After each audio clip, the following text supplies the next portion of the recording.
आपने वो कहावत तो सुनी होगी, स्टाइल में रहने का और थम्स अप पीने का। भाई वो भी क्या दिन थे यार। आंखों पर गॉगल्स, एक हाथ में थम्स अप की बोतल और दूसरा हाथ जेब में डालकर यू स्टाइल से किसी नुक्कड़ पर खड़े रहना और थम्स अप पीना। वो सब याद करके सच में फिर से वही सब करने के लिए जी ललचाता है, लेकिन अफसोस कि अब थम्स अप की वो बोतल शायद ही कहीं पर मिलेगी। जी हाँ दोस्तों, किसी समय हर गली मोहल्ले की दुकान पर मिलने वाली थम्स अप आज हमारी आंखों से ओझल हो चुकी है। थम्स अप को भारत का हर युवा अपनी स्टाइल को मेंटेन करने के लिए पीता था, मानो थम्स अप एक माचो कोल्ड ड्रिंक बन चुका था। लेकिन अचानक ऐसा क्या हुआ कि इतना फेमस थम्स अप पूरी तरह से नस्त नाबूद हो गया और मार्केट से ऑलमोस्ट गायब ही हो गया है। थम्स अप ने ऐसी कौन सी गलती की जिसके चलते रातों रात थम्स अप मार्केट में अर्श से फर्श पर आ गिरा? क्या इसके पीछे कोई षड्यंत्र था या फिर कोई निजी दुश्मनी? आइए जानते हैं थम्स अप की जर्नी पूरी डिटेल में। दोस्तों, वैसे तो भारत में कोल्ड ड्रिंक और सॉफ्ट ड्रिंक की शुरुआत साल 1837 में हेनरी रॉजर्स नाम के आदमी ने कर दी थी। लेकिन अगर हम भारत में कोल्ड ड्रिंक्स के इतिहास की तरफ जाएंगे तो फिजूल में दिमाग का दही बन जाएगा। इसलिए सीधे वहां पर आते हैं जहां से थम्स अप की शुरुआत हुई थी। उस समय था देश की आजादी का साल 1947 में। जब देश आजाद हुआ उस समय भारत में कई सारे कोल्ड ड्रिंक के लोकल ब्रांड्स प्रचलित थे। वहीं अमेरिका में पेप्सी और कोका कोला के बीच जबरदस्त जंग चल रही थी। इसी बीच कोका कोला और पेप्सी दोनों ने अमेरिका से निकलकर भारत के मार्केट पर नजर डाल दी और बड़ी कंपनियों के रूप में भारत के मार्केट में दाखिल हुए। उस समय भारत के मार्केट में वैसे तो कई सारे लोकल ब्रांड भी अपना सॉफ्ट ड्रिंक बनाकर बेच ही रहे थे, लेकिन पेप्सी और कोका कोला ये दोनों सॉफ्ट ड्रिंक्स लोगों को काफी पसंद आए। लेकिन कोई और भी था जो इन दोनों पर नजर गड़ाए बैठा था। जी हाँ दोस्तों, वो कोई और नहीं बल्कि बिस्किट बनाने वाली मशहूर कंपनी पार्ले ग्लूको थी। पार्ले ग्लूको ने देख लिया कि कोई विदेशी कंपनी आकर भारत में कोल्ड ड्रिंक के मार्केट पर कब्जा जमाए बैठी है।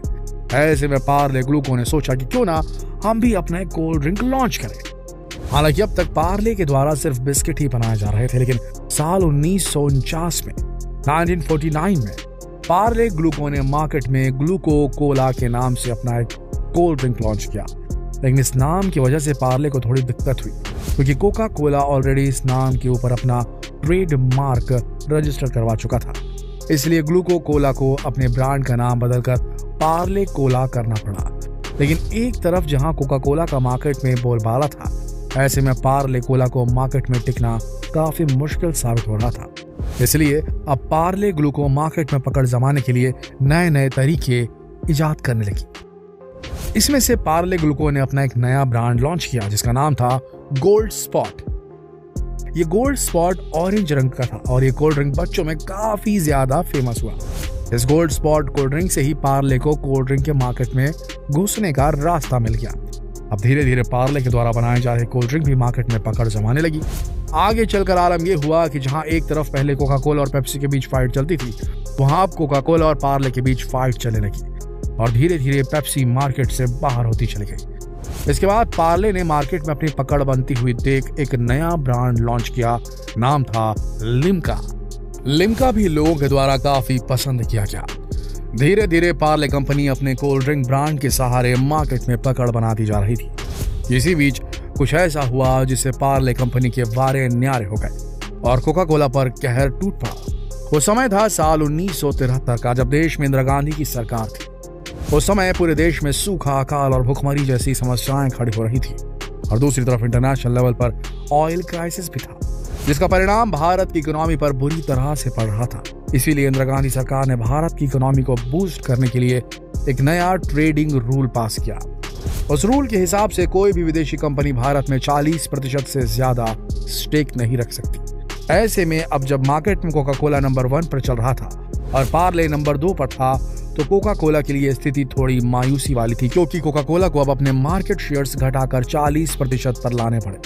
लेकिन बावजूद इसके कोका कोला ने हार नहीं मानी और मार्केट में अपनी पकड़ बनाए रखी। इसी बीच देश में साल 1975 में इमरजेंसी लगा दी गई और साल 1977 तक देश आपातकाल की चपेट में रहा।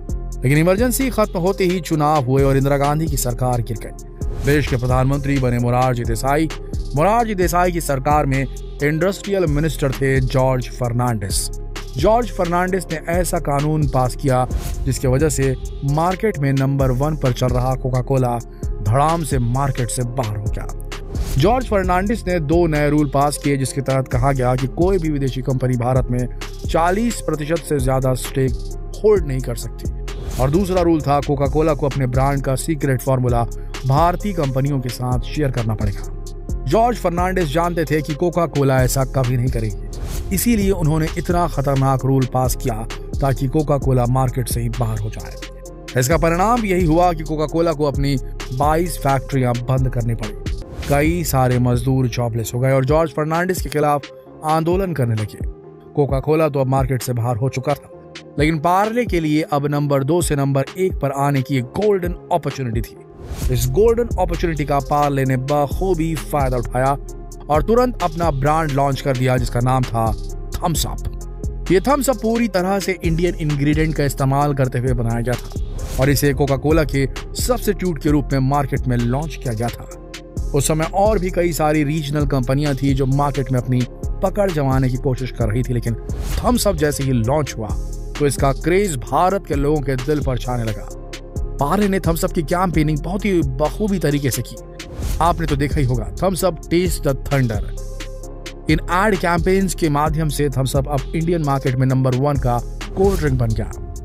अब तक तो थम्स अप का मार्केट में कोई कंपटीटर था नहीं, लेकिन साल 1987 में जैसे ही राजीव गांधी की सरकार बनी तो राजीव गांधी कुछ कारणों के चलते पेप्सी को वापस भारत के मार्केट में आने के लिए उन्होंने अलाउ कर दिया। पेप्सी ने भारत के मार्केट में वापसी की, लेकिन उस समय पूरे मार्केट में थम्स अप का ही बोलबाला था, इसलिए पेप्सी थम्स अप को तो मात दे ही नहीं पा रहा था। साल 1991 आते आते थम्स अप ने भारत का मार्केट पूरी तरह से कैप्चर कर लिया था और नंबर 1 का कोल्ड ड्रिंक बन चुका था। लेकिन 1991 में जैसे ही पीवी नरसिम्हा राव की सरकार आई तो पार्ले थम्स अप के लिए एक बड़ी मुश्किल खड़ी हो गई। पीवी नरसिम्हा राव की सरकार में पूर्व प्रधानमंत्री मनमोहन सिंह को गवर्नर बनाया गया और मनमोहन सिंह ने एक नया रूल पास किया जिसके तहत विदेशी कंपनियों के लिए भारत के मार्केट को और अधिक लचीला बनाया गया। मनमोहन सिंह ने नया रूल पास किया कि जिसके तहत विदेशी कंपनियां भारत में 51% का मार्केट स्टेक रख सकती थी। इस समय मार्केट में पेप्सी और थम्स अप दोनों के बीच ही कंपटीशन चल रही थी, लेकिन 16 साल पहले जो कोका कोला मार्केट से बाहर हो चुका था वो अब मनमोहन सिंह के द्वारा बनाए गए नए कानून के तहत भारत में फिर से वापस आने के रास्ते खोजने लगा। कोका कोला फिर एक बार भारत के मार्केट में आखिरकार उतर ही गया, लेकिन किसी भी तरीके से वो पार्ले के थम्स अप को बीट नहीं कर पा रहा था, जिसके लिए कोका कोला पार्ले का कोई वीक पॉइंट ढूंढ रही थी और वो वीक पॉइंट आखिरकार कोका कोला ने पकड़ ही लिया। दरअसल पूरे देश में पार्ले थम्स अप के कुल 62 प्लांट चल रहे थे, जिनमें से केवल 4 ही पार्ले खुद चला रहा था और बाकी के 58 प्लांट दूसरी फ्रेंचाइजियों के द्वारा चलाए जा रहे थे। कोका कोला ने पार्ले की इस कमजोर नस को पकड़ लिया और उन सभी 58 फ्रेंचाइजियों से संपर्क करके उन्हें अपने पालने में बिठा लिया। इसका परिणाम यह हुआ कि मार्केट में अब थम्स अप की डिमांड सप्लाई पूरी नहीं हो पा रही थी, जिसके बाद पार्ले थम्स अप को काफी परेशानी झेलनी पड़ रही थी। धीरे धीरे पार्ले थम्स अप का काल शुरू हुआ और आलम यह हुआ कि पार्ले को अपनी कंपनी $60 मिलियन में कोका कोला को ही बेच देनी पड़ी। यानी रातों रात पार्ले थम्स अप मार्केट से बाहर हो गई और मार्केट का किंग बन गया कोका कोला। कोका कोला ने मार्केट में उतरते ही पार्ले के द्वारा लॉन्च किया गया गोल्ड स्पॉट हटाकर उसे फैंटा में बदल दिया और लिम्का को हटाकर उसे स्प्राइट में बदल दिया। लेकिन अभी भी कोका कोला के लिए रास्ता इतना आसान नहीं था क्योंकि कंपटीशन में पेप्सी टिका हुआ था। इसी बीच साल 1996 का वर्ल्ड कप आ गया और वर्ल्ड कप की ऑफिशियल स्पॉन्सरशिप कोका कोला को मिल गई। हालांकि स्पॉन्सरशिप को पेप्सी भी हासिल करना चाहती थी, लेकिन कोका कोला के पास पैसा ज्यादा था, जिसके कारण उसने ये स्पॉन्सरशिप हासिल कर लिया। ऐसे में पेप्सी ने एक बहुत ही कुटिल चाल चली और मार्केट में वर्ल्ड कप के लिए अपना एक अलग कैंपेन चलाया, जिस पर उन्होंने लिखा था nothing official about it. Coca Cola ने थम्स अप को मार्केट से बाहर तो कर दिया, लेकिन वो थम्स अप की जगह नहीं ले पा रहा था।